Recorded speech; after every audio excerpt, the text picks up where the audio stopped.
Started slow, and we're like, it's okay, you're a rookie. Then he got hot. Yep. And last 3 games, the passer rating of 65 is the worst in the NFL. Do the Bears have a Caleb Williams problem?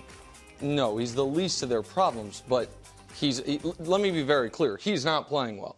That trajectory is exactly right, Wilds. First few games, brutal stats, few flashes. Yeah. Next 3 games, probably better stats than he deserved. Like, he played really well, but you pointed out it was the 3 worst pass defense in the league, but still. Yeah. And then he played poorly, and the offense was brutal in the Washington game. But then they stole it at the end, and then the Hail Mary happened, and then since then the team has appeared just irrevocably broken.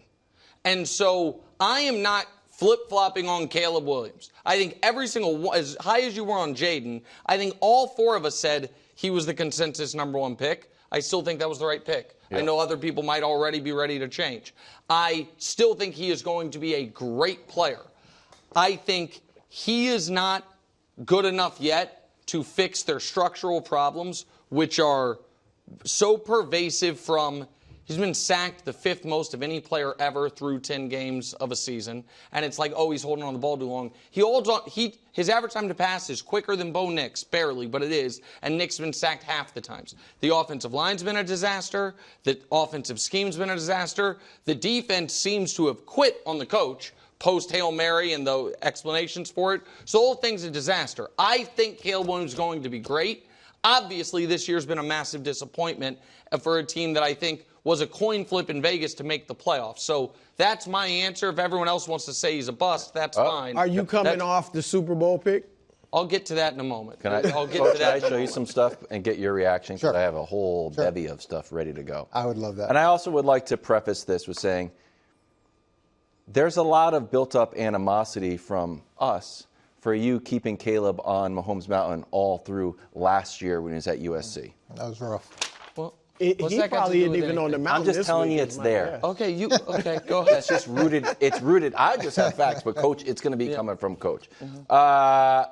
I am growing tired of hearing the blame be put on the coaches and the offensive line. And I said he holds on to the ball for too long. Here are 2 of his 9 sacks. Another time we have another one, waiting, up, okay. And these just go down as sacks. But when you go on a Chicago radio, it's got to be the offensive line. Does the fact that he holds onto the ball, his average time to throw is 3.12, and Bo Nix's is 3.13? Well, here's the graphic that disputes that. Caleb, during the losing streak, holding onto the ball for 4 or more seconds. He had 7 dropbacks, and he held on for 4. He got sacked 5 times. So that's the most in the NFL of him holding on to the ball. And then when it's a clean pocket, this is nobody wants to talk about. This is a problem. Basic stuff. And he has a few of these head scratchers every week. He's completing 53% of his passes, Coach.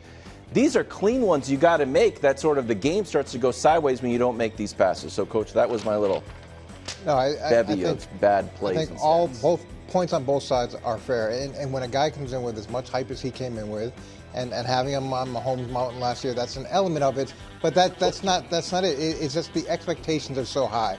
So if he doesn't perform those expectations, that's a problem. And then it becomes a bigger problem when Jaden Daniels performs the way that he has in Washington, because now he's cooled a bit as well. But he is. But I'm just saying, comparatively, you're looking at it that way. In terms of the offensive line being a disaster, I don't think that's all scheme-based. Going into last game now, they had 4 guys hurt. Yes. Then another guy gets hurt the morning of the game, or doesn't get hurt, but he can't go. Then they lose another offensive lineman during the game. So that is a real thing. And to have that many people hurt at one position that's so crucial to his success has to be taken into account. The Hail Mary has to be taken into account, because that's a game that they really should have won, and things would be viewed through a little bit different lens if it had been. Still a Caleb guy. No, I'm not. Coach isn't flip-flopping after 9 games. I appreciate that, What I Coach. am frustrated with from Caleb is what I said going in, is that you can't do the same things you did in college in pro football.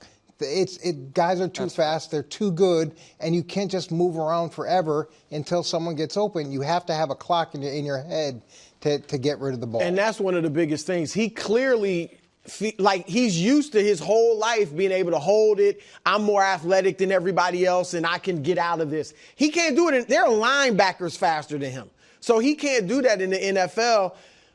I said a few weeks ago he's their weak link, and right now he is. Now, I'm not writing him off for the future, but right now he's the weak link, and they're not going to make the playoffs because they got terrible quarterback play. He is the fourth best rookie quarterback right now. Now, I'm not saying that's going to be the case for the future. I've said Jaden will be better.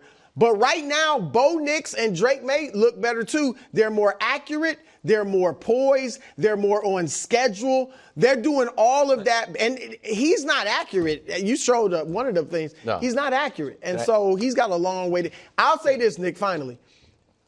I think he has gone from surefire star to maybe. Okay, so Like, I still that's fair. real question. Like that's fine. it's not surefire. Listen, if anybody wants to sell some of their Caleb Williams stock, that's fine. I'll buy it up.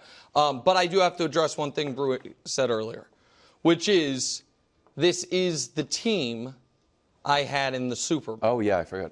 And I had Chicago in the Super Bowl, and there's a bit of a problem. Hubs, come on, go ahead and come on out. Hubs Oh, is wow. here. Huh? Yeah, I heard the doorbell. I mean, if you remember, Black Oh, no. Oh, we have, because if you remember when I do remember this. got engaged to the Take, Yeah. we had flowers and a letter. This is like a Wednesday So, thing. Wilds, what does that scary. envelope say on the front? Oh, sorry. Like a Halloween The Bears rose. are going to the Super Bowl take from your betrothed. Betrothed. Now, he wants me to read this letter. Because remember, he was doing stuff that was like, No, he was buying a drink, and he's like, I got a winking hotel at room for you. her, I'm like, yeah. what's going on with this type of take? How to live with I have a a was couple letter. weird. at one Dust, point. give us It time was here. weird. Go ahead, Wilds. This is so stupid. First, let me thank you for a truly beautiful and serendipitous whirlwind few months. From the moment I saw you at the hotel bar to right now, I don't regret a single minute. However, sadly, you have allowed another man. In fact, it's actually two men, Matt Eberflus and Shane Waldron, to come between us. Oh my gosh. Thus, I must call off our engagement. I'm getting like legitimately sad. I know, it is sad. Until you permanently remove these men from your life, please understand, I'll wait for you. Which means I am officially an NFC Super Bowl bachelor. Hit the music. Oh, man. Let's go out. Oh, it's exciting Wow. times. Oh, we're going to be You out. guys married to the old ball and chain, Green Bay. You have San Francisco. I, on the other hand, am hitting the streets. I'm staying with mine. I got the You're trophy. happy with yours. In the town, not the streets. Oh, who knows? Are the Jets done? Yeah, I mean, they've been done, obviously. And I don't know who should be more embarrassed, Aaron Rodgers or the media that bought into him. Thank you. I mean, you and me, Wilds, our hands are clean. But I'm not sure about everybody else's. This is. I ain't pick them to go to the Super Bowl. This is the most predictable, awful team I've ever seen. You have the oldest quarterback in the league coming off an Achilles who's only passively interested in the sport. You fired your coach early in the season. You made desperation trade. And every time you lose, you find some different esoteric existential reason as opposed to we stink. And so to me, the question now becomes, Coach, what do the Jets do if Aaron wants to come back next year? Yeah. Because that's a disaster. How for is him. that a question? Would they just cut him? He's done. Like, this is over. This Oh, you experiment- think so? Well, I mean, if how he could wants you? to play next I don't- year. Go play somewhere else. Yeah. Go like this experiment is over.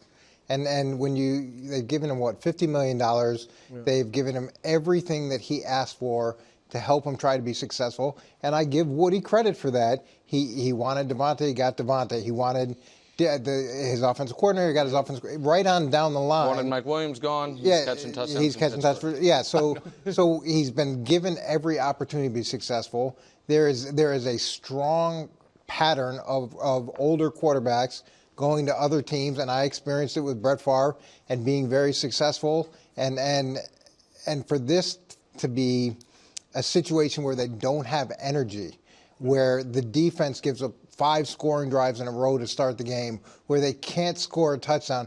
There's so many problems. From a coaching perspective, what do you fix? What do you fix first? You can't fix the defense, the offense, the energy level. I mean, it just is underachieving at a level that's really hasn't been seen in a while. Yeah, they're obviously done. I mean, that's not. You think Rodgers is done too? Well, so here's what I'll say. He should retire after this year. There's no shame in being washed at 40, 41 years old. We've seen, obviously, guys play well at that age. But if he retires after this season, people be like, he lost it, last year in Green Bay, first year, the year he played with the Jets, he still was an all-time great quarterback. He comes back next year and puts more of this on tape for people to watch. Now, again, he'll still be a Hall of Famer and great, but it'll start working against his legacy a little bit. Come back where he can't come back to the Jets if you're going to. Well, I agree that he shouldn't. I'm just saying if he wants to. Here's what I do if I'm the Jets. I'm trying to encourage him during the season to retire if I'm them behind the scenes. If he doesn't retire and wants to come back, if I have to keep him. I'm bringing in. Why do you have to keep him? If they don't have to keep him, let him go then. No, 49 dead cap. Yeah, but it's because I you would can split it over 2 years. It'd be 15 and 34. If I had him, I would bring in a real, we did it your way with Hackett. You can't. I'm bringing in our own coaching staff, like the Green Bay did with LaFleur. He didn't like it. He got rid of everybody. I mean, he got rid of McCarthy. I want him gone. I'm just saying, if he was there, I would bring in a new coaching staff that's going to run things the way they want to. I'm talking about offensive. Not letting Aaron going to get, though? Work with LaFleur. If you get a rookie head coach who's going to come in and now he's got to deal with this Hall of Fame quarterback who's controlled a large majority of the organization, it doesn't give you a lot of legitimacy as you're trying to establish your culture and your process. No, I don't 5 disagree seconds. with that. One of the butterfly effects of what happened in America on Tuesday is Woody Johnson's probably going to be an ambassador to somewhere and going to have to give up the team again to his brother. If you are the New York Jets, if you're a Jets fan, you can get all of a sudden in one offseason out from under the yoke of the worst owner in the league, Woody. You can move on from Aaron. You can have a top 5 pick. You can have a clean break of it all and actually try to compete. It is the most hope you should have had in a very long time. That's what needs to happen for the Jets. It can't happen with Aaron. It can't happen with Woody. Thanks for watching. Subscribe here to get more from the show and to check out clips from other shows on FS1.